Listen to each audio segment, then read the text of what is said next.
아침 말씀.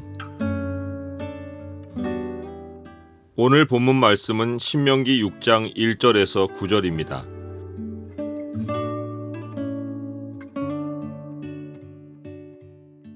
오늘 본문을 약속의 창으로 보면 하나님 백성이 크게 번성하는 길이 무엇인지가 보입니다.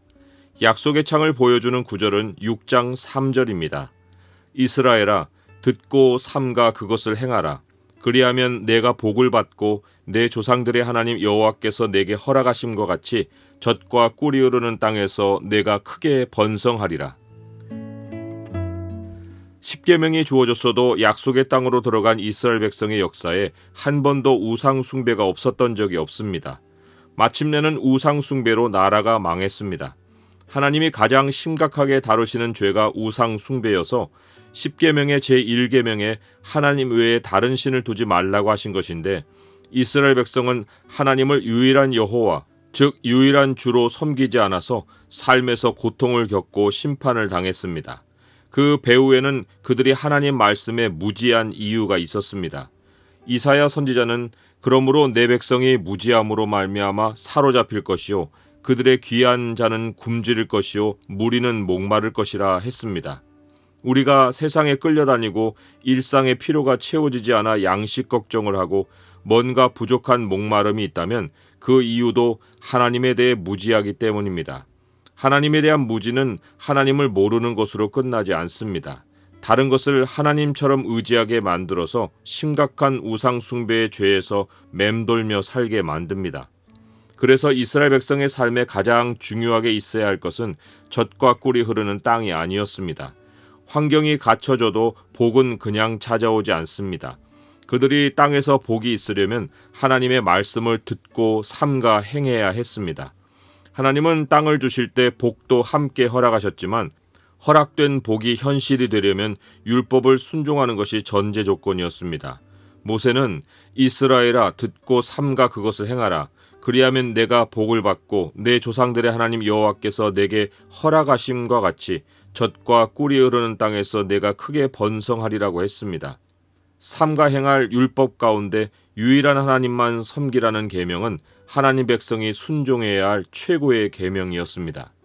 십계명의 제1계명을 지켜 마음을 다하고 뜻을 다하고 힘을 다하여 여호와 하나님을 사랑하도록 하나님이 자기 백성에게 해결책으로 주신 것이 하나님의 말씀을 마음에 새기는 것입니다. 이것은 하나님의 율법이 지니는 특성과 관련이 있습니다. 율법은 하나님이 명령하신 규례와 법도이고 모세가 증언한 규례와 법도입니다. 율법의 내용 자체는 규례와 법도로 이루어져 있습니다. 규례는 기록된 말씀이란 뜻이고 법도는 하나님이 판단을 내려주신 말씀이란 뜻입니다. 기록된 말씀이란 의미의 규례로서의 율법을 받는 하나님 백성의 합당한 모습은 그 말씀을 마음에 새기는 것입니다. 여호와 하나님은 오늘 내가 네게 명하는 이 말씀을 너는 마음에 새기라고 하셨습니다.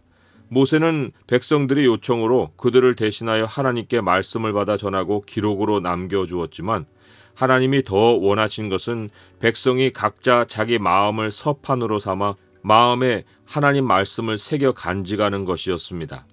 말씀을 간직하는 행위를 성경은 지킨다는 동사로 표현합니다. 우리는 말씀을 지킨다는 의미가 구체적인 실천이라고 생각하기 쉽습니다. 그런데 성경이 말하는 말씀을 지키는 행위는 하나님 말씀을 마음에 새겨서 잊지 않고 간직하는 것이 우선입니다. 성경에서 말씀을 지키는 행위가 말씀을 마음에 간직하는 행위를 뜻하는 이해는 무수히 많습니다.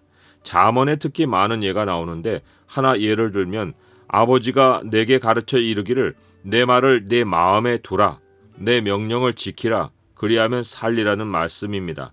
여기서 보듯이 말씀을 마음에 두는 것과 지키는 것이 동의어입니다. 말씀을 마음에 지키기 위해서는 묵상이 전제되어야 합니다. 묵상은 들은 말씀을 듣는 것으로 끝이 아니고 마음에 담아두고 계속 꺼내어 생각하는 것입니다. 반복하여 말씀을 생각하는 것이 말씀을 마음에 지키는 최고의 방법입니다. 어떤 특정 구절을 반복해서 묵상하는 것도 좋지만 성경 전체를 마음에 지키는 훌륭한 방법은 매일 일정 분량의 성경 읽기를 해마다 반복하는 것입니다. 성경을 처음부터 끝까지 최초로 읽는 것은 처음으로 성경 전체를 마음에 기록하는 작업입니다. 두 번째 읽을 때부터는 마음에 기록한 말씀을 꺼내오는 작업입니다. 세 번째, 네 번째로 읽으면서 마음에 기록된 성경을 꺼내올 때마다 묵상의 깊이가 달라집니다. 최소한 성경 전체를 한 번 읽은 후에는 꺼내오는 말씀의 분량을 문단 단위로 줄여서 6, 7년을 주기로 성경 전체의 말씀을 깊이 묵상할 수도 있습니다. 그러나 성경 전체를 해마다 읽든지 오랜 시간 정해진 분량의 말씀을 정기적으로 묵상하든지 중요한 것은 규칙성이고 오늘을 거르지 않는 것입니다. 여호와 하나님이 오늘 내가 네게 명하는 이 말씀을 너는 마음에 새기고 라고 명령하신 것처럼 하나님 백성은 마음에 새길 오늘 분량의 말씀을 매일 성경에서 듣고 살아야 합니다. 마음의 말씀을 지키는 것은 당연히 행실로도 나타나야 합니다. 성경은 매우 많은 곳에서 말씀을 지켜 행하라 하시며 지키는 것과 행하는 두 가지 순종을 동시에 명령합니다. 하나님은 여호수아에게 말씀을 묵상한 후에 그것을 지키고 행하는 순종이 있을 때 삶이 형통할 것을 약속하셨습니다. 이 율법책을 내 입에서 떠나지 말게 하며 주야로 그것을 묵상하여 그 가운데 기록된 대로 다 지켜 행하라. 그리하면 내 길이 평탄하게 될 것이며 내가 형통하리라. 마음에 간직한 말씀이 실제 현장에서 실천으로 옮겨질 때 하나님이 가장 염두에 두신 것이 자녀의 신앙 교육입니다. 하나님은 부모 세대와 그들의 아들들과 그들의 손자들을 한 단위로 묶어 그들이 평생에 하나님을 경외할 말씀을 주셨습니다. 이러보건대 부모 세대가 말씀을 듣고 실천하는 근본 목적은 자기의 유익을 우선으로 하는 것이 아닙니다. 대대로 신앙을 전해주기 위해서입니다. 이것이 얼마나 중요한지는 하나님이 우리가 집 안팎에서 하는 모든 영역의 일의 우선순위에 자녀 신앙교육을 두라고 명령하신 말씀을 보아 알 수 있습니다. 오늘 내가 네게 명하는 이 말씀을 너는 마음에 새기고 내 자녀에게 부지런히 가르치며 집에 앉았을 때든지 길을 갈 때든지 누워있을 때든지 일어날 때든지 이 말씀을 강론할 것이며, 말하자면 우리가 하나님 말씀을 우리 마음에 새기는 것은 그것을 자녀의 마음에 다시 새겨주기 위해서입니다.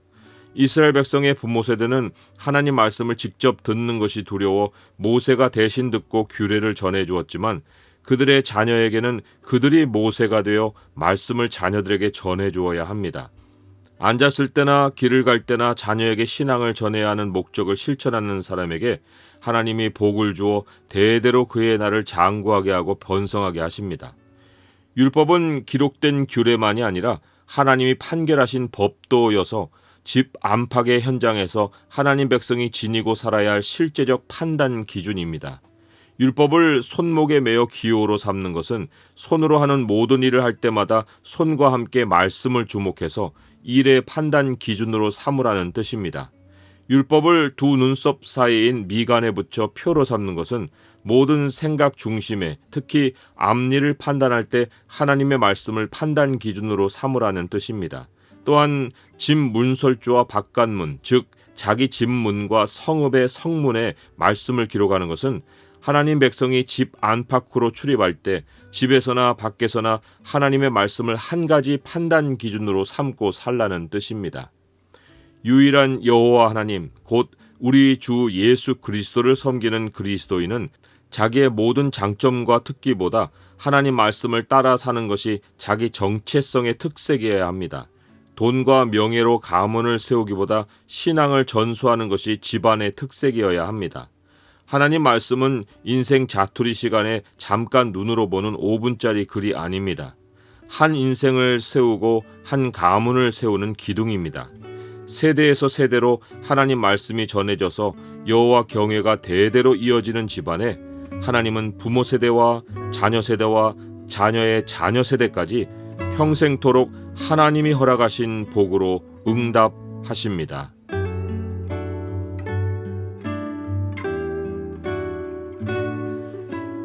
주님을 사랑하기에 또한 주님 말씀을 사랑합니다. 매일 주님 말씀을 마음에 새기고 꺼내어 묵상함이 삶의 즐거움입니다. 저를 가르쳐 주시고 제가 배운 것으로 제 후손을 가르쳐 복이 끊이지 않는 가문을 세우게 하옵소서. 예수 그리스도의 이름으로 기도드립니다. 아멘.